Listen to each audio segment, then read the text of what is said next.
¿Cuántas veces tomaste una decisión basándote únicamente en lo que sentías? Algo así como tu intuición.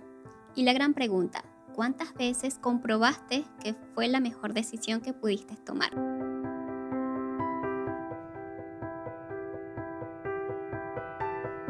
Yo soy Betania Velázquez, psicólogo clínico. El día de hoy vamos a estar hablando sobre la intuición, un tema que sin lugar a dudas se puede hablar desde distintos enfoques, pero particularmente me voy a estar enfocando únicamente en la ciencia. Y voy a comenzar citando la frase de solo hago lo que creo que está bien. Pero ¿de dónde surge esta creencia? ¿Qué me hace suponer a mí que lo que estoy haciendo está bien? La frase en realidad lo que da a entender es que hay de por medio un aprendizaje. Cuando hablamos de intuición, hacemos referencia a una capacidad cognitiva. Más que espiritual, más que mística, es una capacidad cognitiva, es decir, algo que hemos aprendido y desarrollado y que se ha establecido dentro de nuestro cerebro. Pero la parte compleja de la intuición es que si tú intentas hacerlo, si tú te sientas y dices voy a tomar una decisión de forma intuitiva, probablemente des con respuestas muy estúpidas que te lleven a actuar de forma estúpida. Pero es en serio, no puedes forzar la intuición, es algo que es más bien inconsciente. Tomas una decisión sin demasiada lógica, pero eso no quiere decir que no haya una lógica de por medio. Cuando nosotros hablamos de intuición, hablamos de experiencias. La persona que tiene mayor cantidad de experiencia en un rubro puede que tenga una intuición mucho más desarrollada que quienes están comenzando en el rubro. Lo que pasa es que la intuición está como entrelazada con la inteligencia cristalizada, la cual solo se desarrolla con la experiencia. ¿Quiénes suelen tener esta inteligencia cristalizada más desarrollada? Pues nuestros abuelos. Pero claro, no todos los abuelos. Los abuelos que se dedicaron muchos años de su vida a recolectar conocimientos sobre determinada área. Eso los hace capaces de intuir de mejor manera cómo van a ir las cosas. También podemos ver una alta inteligencia cristalizada en estas personas que se encargan de hacer trucos, magias, adivinos. Supongamos que un hombre de alrededor de 30 años con sobrepeso, acento español y una guayabera entra a consultar un adivino. El adivino intuirá que es español, que por su peso puede tener problemas de salud y por su edad ya habrá tenido una o varias historias de amor. Además, como lleva una guayabera, intuirá que ha ido a Cuba. Percibo que alguien de tu pasado, alguien a quien quisiste mucho, te buscará o necesita que acudas a su encuentro. Debes cuidarte porque se te presentará un problema de salud. Será algo mínimo, pero no te descuides porque puede traerte sorpresas. Además, hay un viaje, un sitio donde ya has ido. Habrán circunstancias personales que te llevarán de vuelta. Todo este discurso es en base a la inteligencia cristalizada del adivinador y en base a este conocimiento intuye lo que le podría pasar al consultante. Y puede que se haga realidad porque el adivino ha recolectado información visual para dar una respuesta. A partir de este ejemplo podemos darnos cuenta de la relación de la inteligencia cristalizada y la intuición. Sin embargo, no son lo mismo. La intuición hace referencia a algo un poco más abstracto, algo que no se pasa mucho por la lógica. Es un conocimiento que viene más desde la inconsciencia, pero que aún así es un conocimiento adquirido. Dando un ejemplo más básico, que seguramente más de uno habrá sentido. Si sales de tu casa y a pesar de que hay mucho sol, intuyes de que va a llover. Esto lo intuyes porque sientes el aire, sientes el olor, sientes muchas cosas que ya has aprendido inconscientemente. Entonces, estos pequeños aprendizajes que muchas veces no te percatas de que los adquiriste, pueden ayudarte a incluso predecir el futuro, porque en efecto ese día llueve.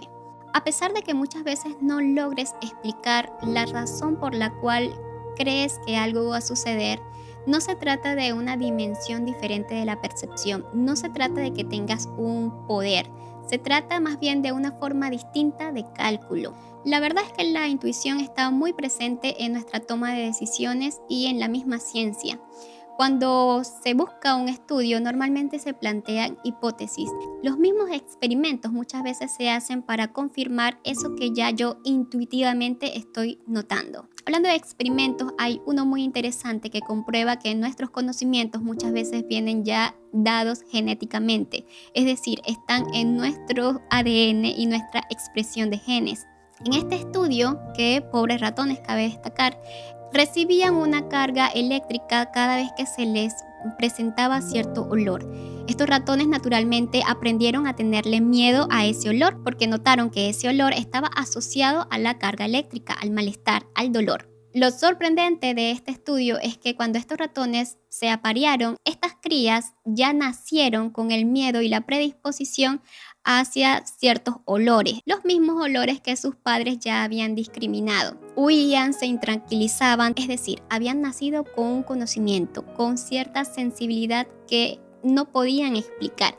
Este conocimiento puede llamarse intuición. ¿Qué nos hace pensar esto? Bueno, que nuestra intuición no solamente está basada en nuestras propias experiencias, sino también la de nuestros padres e incluso antepasados. Hay cierto conocimiento que se puede ir transmitiendo a lo largo de nuestra reproducción. Estos ratones que nacieron con la predisposición y el miedo a ciertos olores sin tener una base fundamentada, porque en realidad el olor en mismo no era dañino, sino que se le condicionó para que tuviesen miedo, nos hace ver que la intuición no es del todo positiva, porque cuando hablamos de intuición, lo normal es como verle algo místico, algo como si fuera muy bueno. Y la verdad es que no todo el tiempo es así. Voy a permitirme citar o más bien parafrasear una frase. Decía: el más peligroso de los defectos de la intuición es nuestra necesidad de ver patrones. No todo el tiempo podemos justificar algo de lo que estamos viviendo en base a nuestras experiencias pasadas o de las mismas que ya hemos heredado. Esto nos hace no reconocer nuevos fenómenos y no podernos adaptar correctamente a esa situación, haciéndonos actuar y tomar decisiones un poco, como decía al principio, un poco desubicadas, que podrían verse tontas, incluso desadaptativas, ¿no? ¿Por qué? Porque no estamos aprendiendo correctamente del fenómeno que tenemos enfrente, porque estamos ocupados buscando cualquier cualidad, cualquier patrón que nos haga recordar algo que ya vivimos en el pasado, cuando en realidad es algo completamente distinto que necesita de toda nuestra atención para poder adaptarnos lo más rápido posible. ¿Por qué querríamos adaptarnos? Porque de eso muchas veces va a depender el éxito de nuestras relaciones, de nuestra toma de decisiones y, en fin. Las decisiones estratégicas muchas veces se basan en la intuición, de eso no hay duda, pero esta intuición viene de un juicio experto, de alguien que ya se ha enfrentado a esa situación en diversas oportunidades y ha logrado salir airosa. Pero ¿qué podemos hacer con ese conocimiento que tenemos, que nos parece intuitivo y que más bien nos perjudica? En el sentido de que no vamos a determinado lugar porque tenemos como que la premonición de que algo malo nos va a suceder. Todas estas intuiciones muchas veces se deben tomar como lo que son, como hipótesis. Entonces, si tienes esta mezcla de conocimientos, de presentimientos, de cosas que tú ves que más bien no te están ayudando a avanzar, sino que más bien te están disminuyendo en experiencia, ya la ciencia tiene un nombre. La psicología en concreto le llama pensamientos irracionales. Una de las preguntas que dejaba el experimento anterior era si estos ratones podían en algún momento dejar de temerle a esos olores. Y la respuesta es que sí, porque es un aprendizaje. No de ellos, sino de sus padres, pero de todas maneras todo aprendizaje se puede reaprender. ¿Se entiende? La respuesta aquí es sencilla: yendo a terapia, a una terapia con enfoque conductual.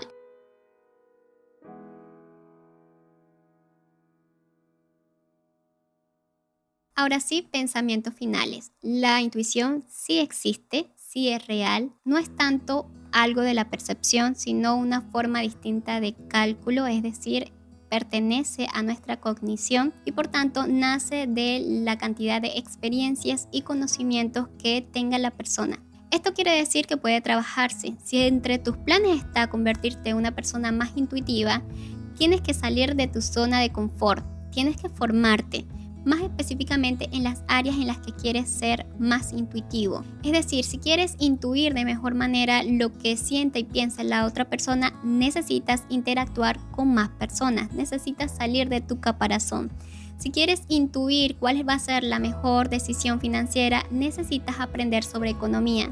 Si quieres intuir cuál es la mejor decisión en tu rubro en específico, necesitas conocer a mayor profundidad tu rubro. No hay forma de que tú seas intuitivo si no tienes una base de conocimientos, si no sales de tu zona de confort. ¿Por qué? Porque también hay pensamientos que son irracionales. Además, está parcialmente comprobado que traemos conocimientos de otras generaciones y que pueden estar perjudicándonos en nuestra toma de decisiones. Una buena forma de detectar pensamientos irracionales que se camuflan con la intuición es yendo a terapia. Y bueno, me parecía que este video en concreto necesitaba un resumen. Esto ha sido todo por el día de hoy. Si te gustó, agradezco que me dejes un like, que dejes un comentario porque me ayuda mucho a llegar a más personas y bueno, al final que te suscribas. Se me olvidaba. Hasta luego.